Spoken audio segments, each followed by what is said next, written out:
Salam sejahtera dan selamat petang.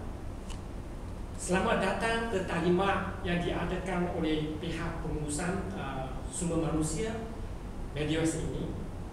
Terlebih dahulu saya ingin mengucapkan ribuan terima kasih kerana saya tahu anda semua sangat sibuk dalam kerja. Tapi disebabkan taklimat yang penting itu anda semua berkumpul dan menghadiri sesi ini, dan saya sangat terharu di atas kesungguhan anda semua itu. Tuan-tuan dan puan-puan, saya rasa bila ini itu dihantar dan diumumkan untuk anda menghadiri taklimat itu, saya rasa ramai sudah tahu apa hajat selaku saya mewakili syarikat MediWest ini untuk berucap di sini. Jadi daripada cerita panjang itu saya pendekkan.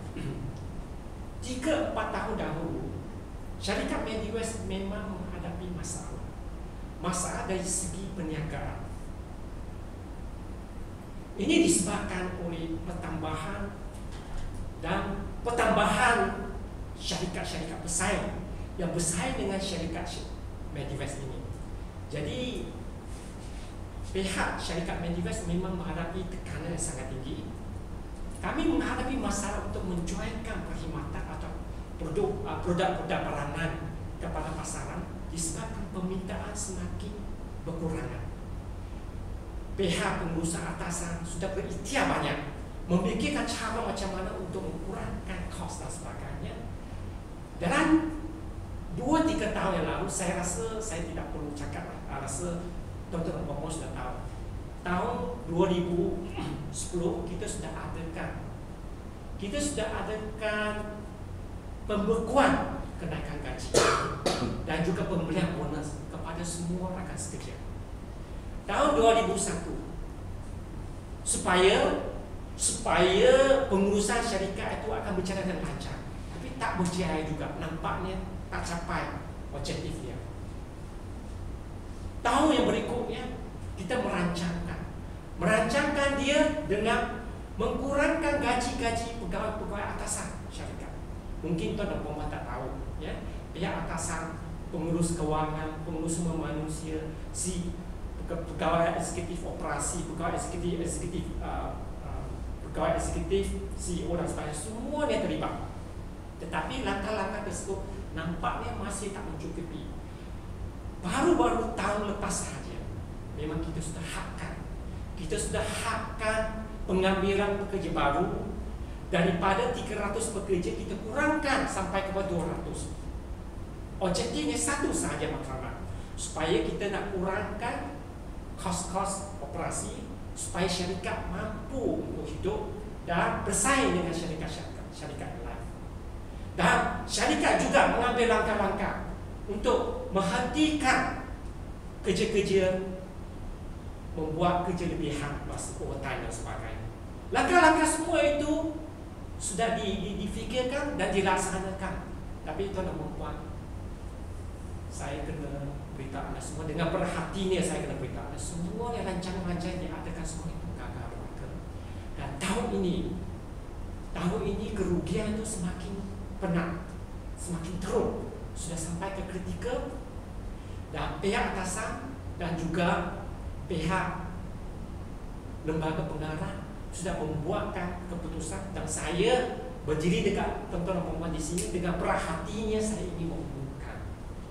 saya ingin mengumumkan berita yang sangat mendukacitakan, yang mana pihak MediWest terpaksa untuk menepikan pekerja-pekerja seramai 30 orang, iaitu anak-anak semua daripada syarikat ini demi untuk syarikat itu mampu bersaing dan hidup.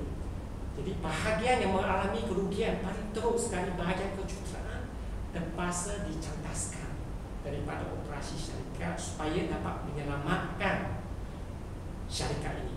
Saya tahu ramai yang tidak puas hati, ya. Saya tahu berita itu sudah tersebar dan ramai yang sudah tahu tentang hal ini, dan ada yang rasa tidak puas hati. Kenapa pula bahagian kejuruteraan yang diketepikan, bahagian lain masih lagi berada di sana? Saya susah nak menjawab soalan ini, tapi bagi saya, saya sudah lama bekerja dengan tuan-tuan dan puan-puan. Dah 20 tahun kita berjuang, bersusah payah, Masa senang kita merayakannya, meraihkannya. Saya faham penderitaan dan juga perasaan Anda semua itu. Tetapi selepas saya fikir balik dan bincang dengan pihak atasan, Tuan, perlukah kita adakan tindakan drastik begini? Dan mereka semua berjawab ini perlu. Tuan dan puan, saya terpaksa memberitahu anda, kita ini dekat sini, kita harus berkorban. Kita ini ibarat sebuah kapal. Kalau kapal sudah nak tenggelam, daripada dia tenggelam langsung, kita buangkan benda-benda yang berat. Bagi saya, anda itu sudah memberikan pengorbanan kepada syarikat. Kita terpaksa kena buat ini, kita terpaksa kena cantas bahagian operasi kejujuran ini daripada sebahagian Mediwest. Walaupun saya tahu anda mempunyai perasaan yang sangat tebal untuk Mediwest, dan saya sebenarnya sangat berhati untuk melakukan kerja-kerja macam ini. Tuan-tuan dan puan, saya juga ada mendengar segelintir orang mengatakan, ya, ada yang juga melaku kepada kesatuan sekerja dan mereka memang tak setuju. Mereka akan menentang habis-habisan usaha syarikat ini. Bagi saya faham, ya, saya faham kenapa anda semua ada mempunyai, mungkin segelintir anda tidak bersetuju mengatakan syarikat kena adakan langkah drastik ini. Pasal dalam hati anda saya faham kemana saya nak pergi. Dah hilang kerja, nak cari kerja bukan senang. Untuk ini, tuan dan puan, kita kalau nak cantaskan anda, kita bukan buat sebagai itu macam ini. Kita pun sedang fikirkan, kalau kami cantaskan anda semua dari masyarakat sebagai anggota syarikat, kemana anda nak pergi? Dalam masa jam-jam ini, pihak kami, khasnya saya dan saya punya rakan sekerja di bahagian semua manusia, kita sudah menghubungi syarikat-syarikat yang lain yang pernah bekerja dengan Mediwest, dan kami sudah menghantarkan nama-nama dan juga kemahiran-kemahiran, kelayakan yang anda semua, dan rata-rata daripada mereka semuanya setuju nak mengambilkan anda semua. Ya, jadi soal tentang kerja itu tidak ujung lagi sekiranya kalau tuan-tuan memasuki menerima. Tetapi dengan syarat mereka nak adakan kedudukan anda, bukan kata ini secara formality sahaja, secara dia orang buat secara rasmi, bukan untuk menidakkan anda semua, pasal untuk mengenali lebih rapat daripada anda. Jadi soal tentang kerja tak ujung lagi sekiranya kalau tuan-tuan tidak boleh menerima dengan egonya. Jadi tuan dan puan, perkara yang ketiga yang sangat penting yang saya nak sebutkan dekat sini, soal tentang papasan. Kita bukan cantas macam itu, jangan salah faham. Ya, kita akan memberikan papasan. Rata-rata dekat sini saya dapati sudah bekerja paling kurang pun lebih kurang 5 tahun. Ada yang sudah sampai 20 tahun. Ya. Saya boleh tunjukkan pengiraannya bagi pihak syarikat. Kita akan berikan 2 bulan gaji untuk setiap tahun perkhidmatan. Saya bagi contoh macam si Ali itu. Katakan, izinkan, ini bukan gaji yang sebenar. Katakan gajinya 5,000, ringgit Malaysia 5,000.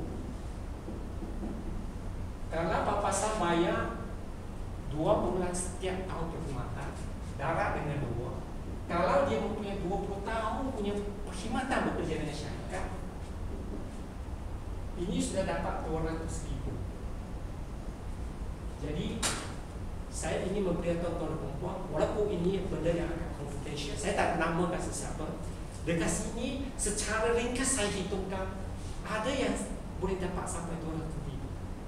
Paling kurang yang minimum mengikut formula ini ada yang dapat 50,000. Jadi bagi saya tuan-tuan dan puan, ini bukan saya memang menggalakkan anda untuk menerima tawaran yang syarikat adakan.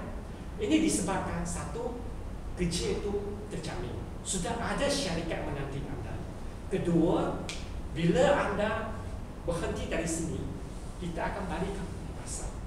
Saya tahu ada yang katakan entah tidak syarikat Mediwest itu ada mengikut undang-undang dan sebagainya, dan kami akan menyaman. Ya, kalau tidak kami akan berlawan di mahkamah perusahaan dan sebagainya. Saya tak ada masalah tuan-tuan. Kalau anda nak lawan, kami terima. Tetapi bila anda nak lawan, ongkos itu sangat tinggi. dan pihak syarikat akan mengikut lunas, ya, akan mengikut lunas dan langkah-langkah, dan kami tidak akan menyalahi undang-undang Malaysia. Untuk pengetahuan tuan-tuan perempuan, memang sebelum kami nak adakan langkah ini, saya sudah hantarkan borang PKA kepada pejabat buruh tempatan dan melakukan senarai rakan sekerja yang kami nak hentikan. Dan memang kami dah maklumkan kepada mereka lebih awal dan beritahukan tarikh bila yang kami nak ditamakan perkhidmatan. Jadi saya merayukan sekali lagi kepada tuan-tuan perempuan, sebelum bolehnya menerima tawaran dari syarikat, bagi saya tawaran itu agak lumayan, ya. Kalau mengikut akta kerja, sesiapa yang pandai dengan akta kerja, dia hanya membayar 20 hari sahaja untuk setiap tahun perkhidmatan. Itu pun sesiapa yang berkhidmat 5 tahun ke atas. Jadi jauh beza daripada tawaran diberikan oleh syarikat. Okey, akhir kata saya nak urang sekali lagi, syarikat tidak mampu membuat apa lagi, dan dia merupakan langkah yang terakhir sekali untuk menyelamatkan syarikat Mediwest disebabkan masalah kewangan. Kalau tidak, pihak syarikat Mediwest terpaksa untuk mengisytiharkan muflis atau bankrupt, ya. Jadi langkah-langkah yang paling akhir sekali yang syarikat akan buat, terpaksa untuk menebihkan anda semua selama 30 orang, dan walau bagaimanapun pihak syarikat akan berusaha untuk menolong anda semua, dan kita akan memberikan pampasan henti kerja yang setimpal untuk anda semua. Dan akhir sekali saya sebagai selaku pengurus sumber manusia dekat sini mengucapkan selamat maju jaya di masa depan anda semua. Dan saya memberikan laluan kepada anda semua sekiranya ada apa-apa pertanyaan yang anda hendak jelaskan daripada saya. Sekian terima kasih. Saya dulu yang bertanya Tuan pengurusi sumber manusia. Menurut saya, untuk pembuangan atau pemberhentikan 30 orang pekerja ini bukanlah satu-satunya keikhlasan daripada syarikat. Saya menilainya adalah yang pertama, yang mengatakan di sini syarikat telah memotong atau tidak memberikan lagi kerja-kerja lebih masa untuk pekerja-pekerja. Kemudian telah mengurangkan pengambilan pekerja baru, iaitu daripada 300 ke 200 orang. Tapi saya rasa pada masa yang sama, syarikat ni saya anggap tidaklah begitu terdesak untuk membuang pekerja. Hanya untuk 30 orang. Kemudian kejujuran syarikat ni saya anggap tidaklah munasabah. Sebab ada agenda-agenda tertentu untuk membuang yang 30 orang ni. Umpamanya saya menilai daripada pemberian pampasan. Yang kita tahu bahawa undang-undang cuma meluluskan 20 hari pada setiap tahun pelulusan untuk pemberian insentif untuk gaji, tapi syarikat ni boleh bagi 2 bulan. Kemudian biasanya dalam pembuangan pekerja ni syarikat tak pernah mencarikan kerja lain untuk orang yang dah dibuangnya. Tapi saya rasa kejujuran dan ketelusan syarikat ni untuk membuang 30 orang ni, saya rasa ada agenda-agenda yang tertentu. Sila jawab Tuan. Terima kasih soalan yang agak menajam. Tapi saya rasa mungkin pemahaman Encik itu ada salah faham sikit. Sebenarnya kalau Encik nak menanyakan tentang keikhlasan syarikat, saya rasa saya akan membukakan sejarah Mediwest ini kepada dan memberitahu semua hadirin, ya. Sekiranya kalau seperti yang Encik cakapkan, ya, yang kita tak ikhlas dan ada agenda yang tersembunyi dan sebagainya ataupun kerja, dalam tahun 2010 pihak syarikat sudah mampu untuk mencantaskan semua pekerja. Tapi disebabkan syarikat mempunyai perasaan dengan semua rakan sekerja di sini, kita tak mampu buat. Kita buat peringkat-peringkat. Pasal kita adakan mesyuarat, ya, mesyuarat pengurus kewangan, pengurus sumber manusia dan sebagainya. Kita tak mahu untuk mencantas menghentikan projek. Kalau ikut konsultan yang kami upakan untuk mengadakan, nak menstrukturkan organisasi itu, mereka sudah memang dari awal-awal lagi dia kata, you mesti cantaskan orang kurang ke operasi ini pasal dia tak membawa hasilnya. Tapi pihak syarikat tak buat tu. Pihak syarikat pula menggunakan langkah-langkah pendek, rancangan pendek, pasal kami tak sampai hati untuk nak berhentikan pekerja. Caranya ialah mula-mula tahun 2010 kita kurangkan gaji pengurus atasan, pasal gaji dia lebih tinggi, dan kita tak mau buat. Mana-mana pekerja di bahagian kejuruteraan memang tak terlibat dalam pemotongan gaji yang ada. Ini secara sukarela. Kedua, selepas ini tak terjadi, masih lagi tak capai sasaran dia, pihak syarikat memang sudah menghakkan kemasukan pekerja baru. Daripada 300 kita kurang kepada 200. Kita tak mampu nak kurang lagi, masa ini akan menjejaskan operasi. Dan kita nak tahun-tahun yang berikutnya memang kita sudah bekukan bonus dan pemberian kenaikan gaji. Kenapa syarikat perlu buatkan macam itu? Kita buat satu persatu, pasal kami percaya, pihak syarikat percaya syarikat itu mampu lagi bertahan asalkan jangan buangkan pekerja dulu. Itu sebab sebenarnya tadi saya tak beritahu, saya nak tunjukkan keikhlasan syarikat ini. Sebenarnya syarikat memang sudah tenang, tapi orang pekerja-pekerja selama bekerja ini kita masih lagi sayang, dan kita tak nak cerdas lagi itu.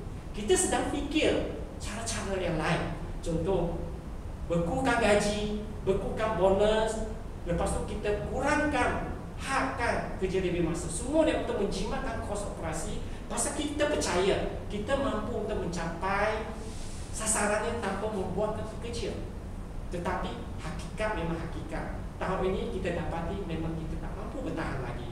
Saya harap Tuhan tidak mensangsikan keikhlasan kami untuk membuatkan kerja itu. Memang kami tak mahu, ya. Tetapi apakah daya, daripada melihat kapal itu tenggelam, kita harus membuat sesuatu dalam langkah yang drastik, ya. Kalau Tuhan tak percaya tentang papasan itu, pihak syarikat sebenarnya boleh bayar kurang daripada 2 bulan itu, seperti yang Tuhan cakapkan. Memang kami tenang, tetapi demi untuk kebajikan pekerja, kami tahu bukan senang nak cari kerja, ya. Dan kami fikir juga, pasal kami mempunyai rangkaian perhubungan erat dengan syarikat lain, ya. Jadi kita tahu ada yang mungkin susah nak cari kerja. Jadi kita ada dapat penawaran, offer daripada syarikat lain. Tetapi tak ada masalah kalau tuan-tuan dan puan-puan dapati syarikat itu saya tak suka bekerja, maka terserah kepada tuan-tuan puan-puan. Tapi jangan sanksi pula keikhlasan kami, pasal kami sentiasa nak menolong, ya. Gaji yang kami bagi pampasan, kami bagi itu walaupun dah atas kerja 20 hari, kalau 5 tahun ke atas, tak boleh bayar kurang, tapi bayar lebih tak ada masalah. Kalau tuan minta untuk bayar lebih daripada 2 bulan, memang syarikat tak mampu, saya mengaku. Tetapi kalau selagi ada dana, kami memang nak menolong pekerja. Timbul pertanyaan baru, tuan. Jika syarikat mampu untuk memberi pampasan yang begitu banyak untuk 30 orang, artinya kalau kita ambil purata dia 200,000 satu orang, untuk 30 orang mana dah ada lebih kurang 6 juta. Apa salahnya pihak syarikat mencari konsultan yang baru untuk menaikkan lagi atau mencari relasi-relasi yang baru untuk syarikat ni dengan tidak membuang pekerja?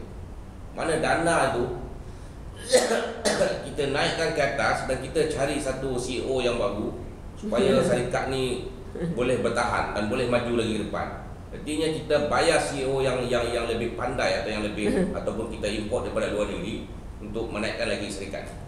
Buang CEO. Sebab saya fikir dalam andaian saya, mengurang pekerja bukanlah satu jalan yang baik untuk mengurangkan kos syarikat. Sebab buang pekerja pun, padahal pekerja ni bekerja dah lama tau. Dah lama, mana pengalaman dia ada. Dia boleh mampu untuk menaikkan lagi syarikat. Kemudian cuma yang orang-orang kami di bawahan ni terikat kepada peraturan-peraturan orang yang di atas. Contohnya kepada CEO. CEO yang kita gunakan pada hari ini adalah CEO yang hanya tidak mendengar pandang-pandang orang di bawah. Jadi sebagai ketua sumber manusia, sepatutnya pihak syarikat menggantikan CEO ni dengan yang baru, yang boleh melihat pandangan ke bawah, bukan pandangan ke atas. Jadi syarikat itu majunya daripada orang bawah, bukan daripada orang atas. Yang orang atas hanyalah mengatur. Jadi CEO kita pada hari ini memang sudah tak boleh pakai.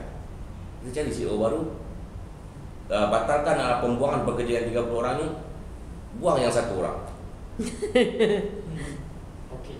Ini seorang yang sangat mencabar dan susah untuk saya jawab. Saya akan cuba macam ini ya. Pasal urusan pengurusan memang saya tak boleh komen banyak sangat. Pasal ini urusan atasan. Ya. Macam Cik tadi ada menanyakan, sepatutnya orang tidak harus dibuangkan, kita harus kekal berjuang. Saya susah nak berberitahu ini pasal pihak syarikat sudah mencuba selama 5 tahun seperti yang saya cakap. Daripada 2009, 2010 sudah memulakan rancangan untuk menjimatkan konsultan. Berbagai ikhtiar sudah diadakan. Ya. Jadi konsultan kami yang ada datang, kita jemput tu memang orang pakar-pakar dan sebagainya.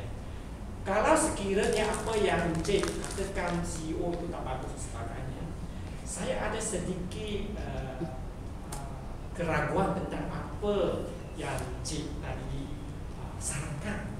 Pasal selama itu syarikat kita maju jaya dan sebagainya disebabkan CEO juga, ya. Daripada tahun syarikat itu diadakan, kenapa pula dia tak okey? Ini satu persoalan. Tapi walau macam mana saya tak nak melibatkan hal-hal begitu, pasal ini pengurusan atasan, ya. Kita bawa, tapi saya cuba nak memberikan sedikit kiasan, ya, bayangan kepada anda macam mana susah untuk menguruskan sebuah syarikat, ya. Saya memberikan tentang perubahan kepada telefon, ya. Kita punya industri medias ni seakan-akan macam telefon. Kalau syarikat dulu, handphone yang paling terkenal sekali ialah kita ada Motorola, kita ada Nokia dan sebagainya. Saya nak tanya tuan-tuan perempuan, ini mungkin pasal tuan-tuan mentanyakan soalan yang sangat besar, saya jawab dengan besar, ya, dan luas dan aman. Nokia sekarang tak wujud, tuan-tuan perempuan. Kenapa? Pasal dia tak mampu saing. Dan Nokia juga mengurangkan pekerja disebabkan perubahan sosial, perubahan teknologi yang begitu drastik, tak disangka-sangka oleh pengurusan Motorola dan juga para. Begitu juga untuk Nokia. Tahukah anda, pasaran sekarang kalau 2-3 tahun dahulu dikuasai oleh Apple, tetapi lepas itu direbut oleh Samsung. Sekarang pula, tahukah anda, Samsung pula diancam oleh handphone daripada negara China, Oppo dan sebagainya, macam-macam belakang, semuanya handphone yang berharga sangat rendah. Saya hanya boleh bagi ibarat macam itu, pasal saya bukan pengurus pemasaran atau pengurus operasi yang mungkin mereka lebih tahu, atau pengurus keuangan dan CEO dan sebagainya. Tetapi saya mungkin boleh membandingkan keadaan panas di dalam pasaran ini. Bukan syarikat anak itu, sebabnya syarikat sudah cuba selama 5 tahun. Bahkan konsultan dah cakap, you kena cantik secepat mungkin. Kalau syarikat itu tak perlu merana menderita lagi, biar syarikat nak buat ini disebabkan sukanya kepada pekerja. Jadi apa yang saya nak beritahu anda ialah, tak semestinya ini kesalahan CEO, tapi disebabkan pesatnya persaingan dalam industri, pesatnya teknologi yang berlaku dalam industri dan sebagainya. Begitulah keadaan yang juga berlaku kepada syarikat kita. Kalau tuan-tuan boleh bayangkan apa yang berlaku kepada handphone juga, apa yang berlaku kepada komputer dan banyak-banyak dari perindustrian perusahaan yang lain dan sebagainya. Ini keadaan kita harus menghadapi masalah. Pasal syarikat pesaing kita gunakan teknologi, mesin-mesin moden dan sebagainya, sedangkan kita gunakan cara yang agak lama sikit. Kita tak mampu untuk mengejar mereka. Tetapi kita harus, sebagai sebuah syarikat, kita harus mencari kekuatan kita dan kita harus kurangkan kelemahan kita baru boleh hidup. Ini soal kewujudan syarikat, soal kehidupan syarikat. Saya rasa saya bukan orang yang boleh menjawab ini dengan teliti. Kalau sesiapa tuan-tuan perempuan yang tidak puas hati, saya rasa mungkin anda boleh mengajukan soalan itu kepada CEO dan sebagainya. Tapi apa yang saya nak terangkan dekat sini, memang syarikat ini sangat ikhlas. Kalau kita kejar dulu, dah awal-awal 5 tahun dah cantaskan anda semua. Kita tak sampai hati. Pasal anda memang berjuang bersama anda, kamu semua.